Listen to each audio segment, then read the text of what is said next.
I'm going to be a teacher this year. I want you to know that my main job is to be here for you and to help you whenever you need it. So even when we're not meeting face to face, I am here to answer any questions you have, to help you with a particular lesson or any kind of question that you're having or struggle, clarification, those kinds of things. Please feel free to reach out to me whenever you need to, whether that's phone call, text message, email. Whatever is the best way at that moment. Reach out to me and I will be glad to help you. Okay, so moving on to the case interview study. I was given Ella, who is a 7th grader. I'm looking at her math scores and I see that she has an overall score of 230. And I hope I'm reading this data correctly. I've never seen one just like this. So this, her overall score is 230. So the next thing I moved to was this page where it broke down her instructional areas.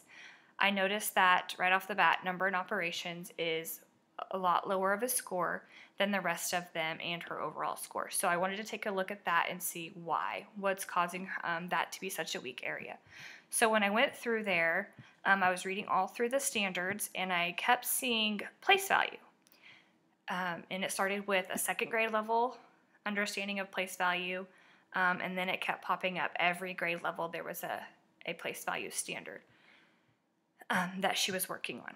So I chose for my standard to focus on is number, sense, and operations with a primary focus in place value.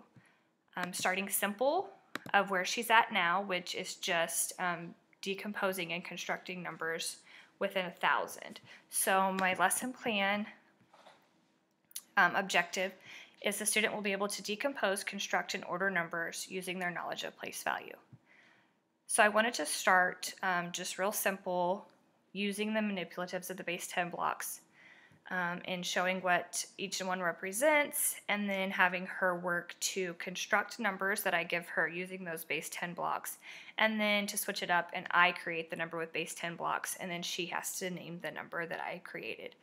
I want to start with, up to 1,000, but moving up to 10,000, 100,000, wherever we can get to or get with easily.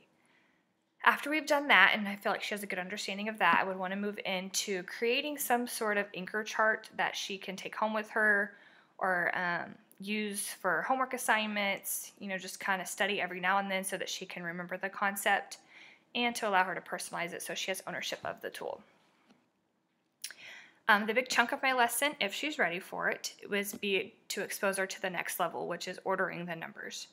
Again, starting small and then working up to as large of a number as she can handle. I chose this mostly because, like I said, I kept seeing place value pop up. I know this seems kind of simple for a 7th grader, but I saw it on her test results, and it went up to decimals. Lots of things with decimals were popping up.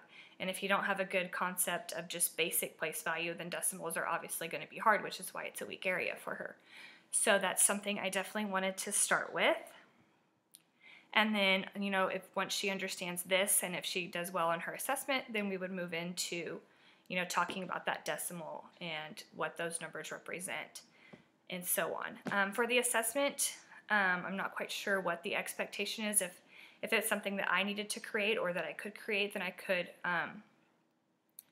create some sort of document that obviously goes back and assesses her on the objective of decomposing, constructing, and ordering numbers using her knowledge of place value. So that might be something I make, or using an online tool such as Study Island. That's one that I saw on your program list of curriculum, and one that I've kind of used a little bit in the past, so I kind of know a little bit about that one. I know there's lots of other stuff on there, and I'm anxious to learn more about the different types of tools that you have to use. I feel like that would be a good way to assess. And of course, including that the overall goal of using place value to decompose, construct, and order numbers.